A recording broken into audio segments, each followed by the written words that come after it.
Everybody, Steve Colescott here for EliteFTS.com. I'm here with figure competitor Jennifer Cordovez. Hi, how are you? Good.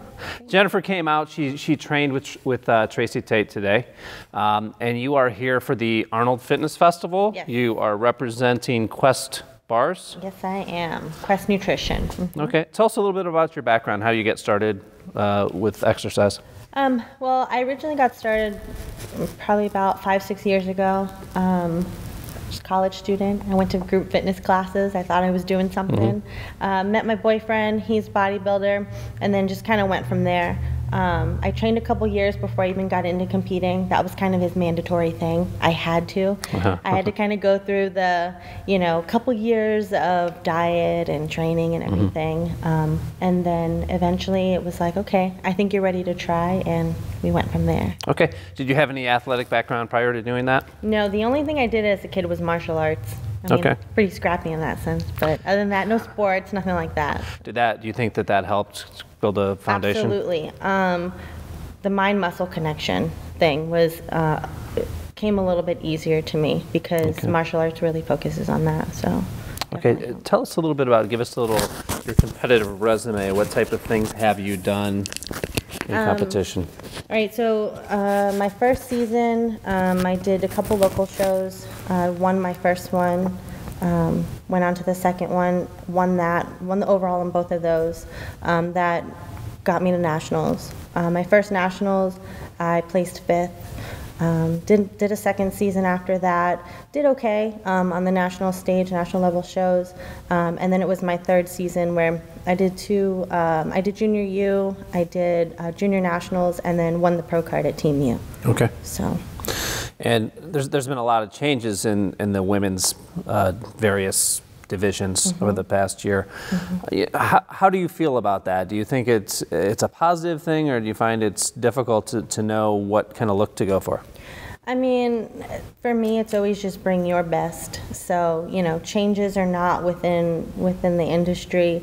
Yes, kind of go with that. But I feel like as long as I'm bringing my best, I can't really go for, what exactly are they looking for? Because like you said, you just don't know. So as long as I bring a better me each time, it's me versus me. So. Better me. And what are your good body parts? My back. I mean, my dad's told me since I was a kid that I'm just so broad, and obviously that for figure, that's a big thing. So my back, I would say, is my fave. Got to bring up my legs a little, but my back is. Okay. What is your game plan to bring up your legs? Well, I've been hitting them extra hard this off season, of course. Changing up my workouts a lot. For me, I feel like it's more, it's not what you're doing, it's how you're doing it. So I really focus on that mind-muscle connection.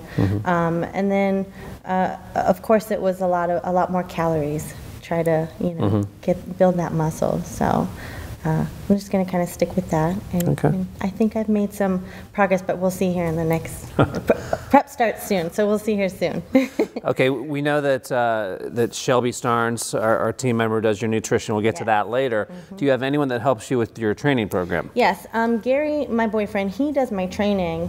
But we still sort of run it by Shelby. I mean, he knows everything I'm doing. So he can integrate the two. Yeah, so that he, knows nutrition-wise and stuff, what I'm doing, how many days a week, the body parts and that kind of thing.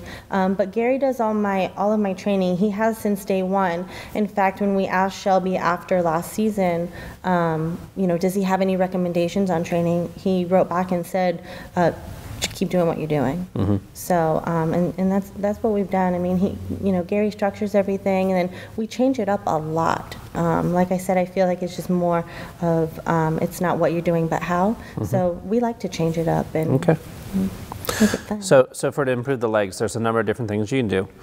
Obviously you can, heavier weights, more frequent training, more volume in your training. Which of those are you kind of gearing things towards? I actually do all of it. I mean, right now I'm doing more compound stuff, but even within one workout, I switch it up. I do volume training and I do heavy training.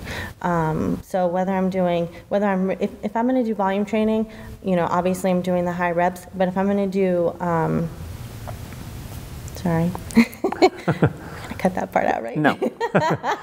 If you're doing heavier training? If I'm going to do heavier training, I'm really squeezing the muscle big time. So, yeah. Okay. Let's switch gears over to, well, actually, before we do that, let's look at the basics. How often are you training, and how do you split the body parts up? Right now I'm training 5 days a week. I do chest and shoulders typically together, and then I do legs. Well, I do legs Mondays. Tuesdays I do chest and shoulders. Wednesday I take off. It's kind of my day to regroup, get all my meals, just everything you got to do for life. Thursday I hit back, my favorite thing to work, and then Fridays I hit arms. Saturday I'm off again, but Sunday I do just anything I want, random, whether it be pushing the Jeep or, just crazy fun, off the wall stuff, just to keep it fun. Okay. I love doing different stuff. So. Gotcha. Okay, making that switch over to nutrition, tell us about your basic nutrition program. What do you do? How do you set up your daily eating regimen? So my base is, the proteins, carbs, and fats pretty much with every meal. The whole clean foods is what I stick to. Kind of has in the off season. What kind of calorie intake and setup do you have?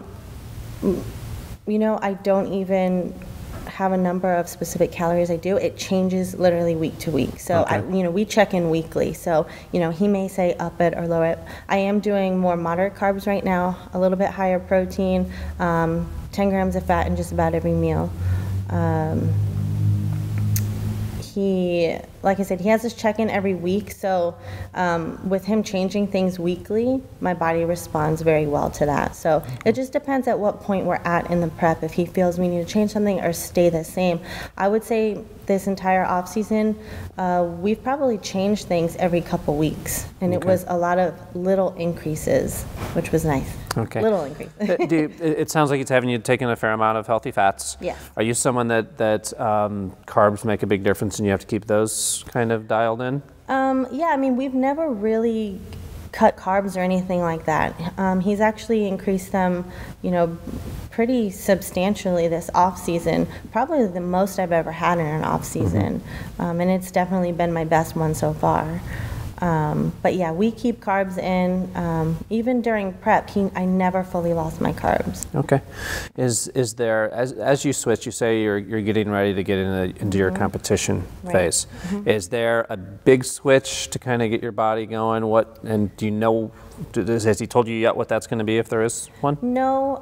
Last time though, he doesn't hit us too hard. It's always gradual with Shelby. It's very, very gradual. We call him Master Shredder because he's very sensible. It's insane. I tell him all the time, like, you've changed my life. So, but yeah, it's a gradual thing. In fact, we sort of started at 20 weeks out, just very small. It was, take 10 grams from here. That's going to help you, lean down just a little bit to kind of get us ready for that 16-week mark. So, I think the sign of a trainer that is a bit of a novice and hasn't worked with a lot of people is that they do those big changes. Or it's either a sign of that or someone who's off season is so crappy that you have to do those big changes. Do you find that there's a certain point in your prep that it becomes difficult, or are you pretty much easy going all the way through? Definitely last season. And last season was my first time with Shelby. In the beginning, I kept saying, I don't feel like I'm prepping. I don't feel like I'm doing much. And then there was that point where it definitely got harder. And, that's just taking into account life still and, working and things like that and traveling and whatnot. But there is that point where, he says, all right, we got to really grind it out a little bit more. And you kind of go into overdrive and you make it happen regardless. And there were points where he said, all right, you have a little bit more to go. And I'm going, from where? Like, where am I going to get this from? And then, you get to that point where you think low days of carbs are really going to suck. And those are your best days. I feel so good.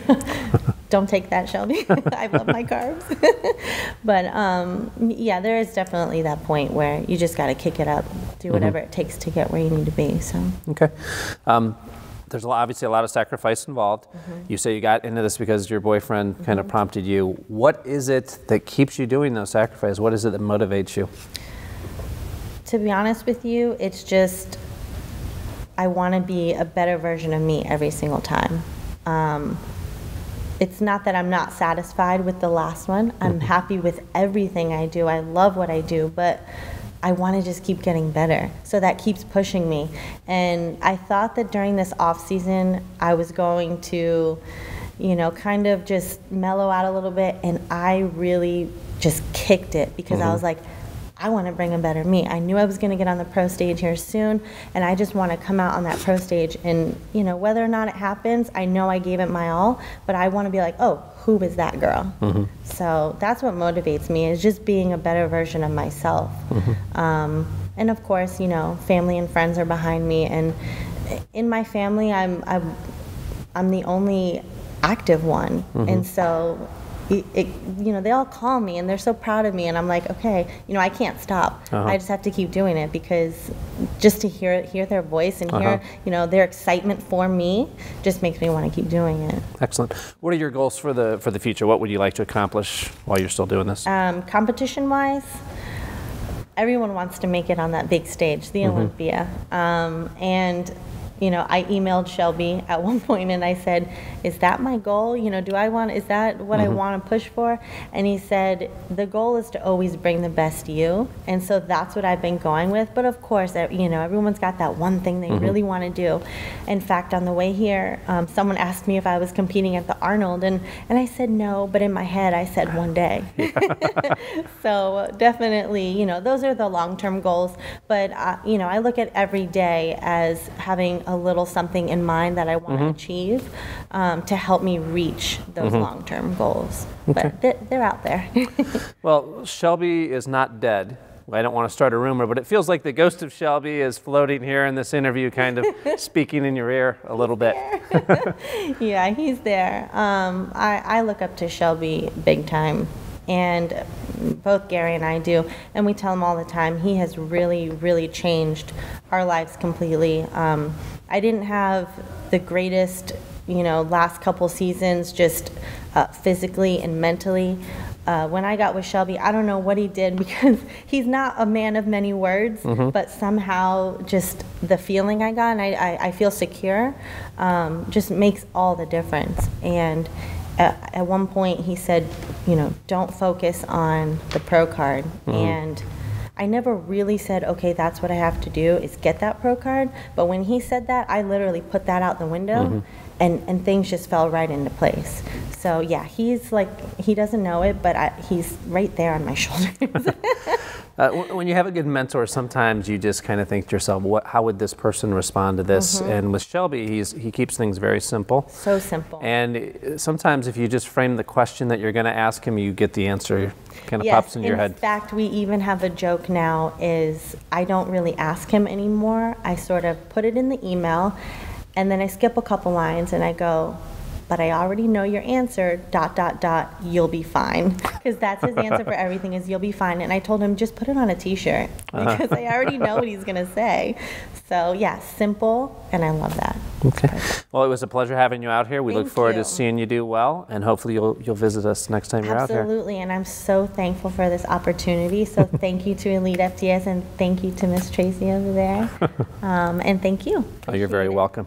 Thanks.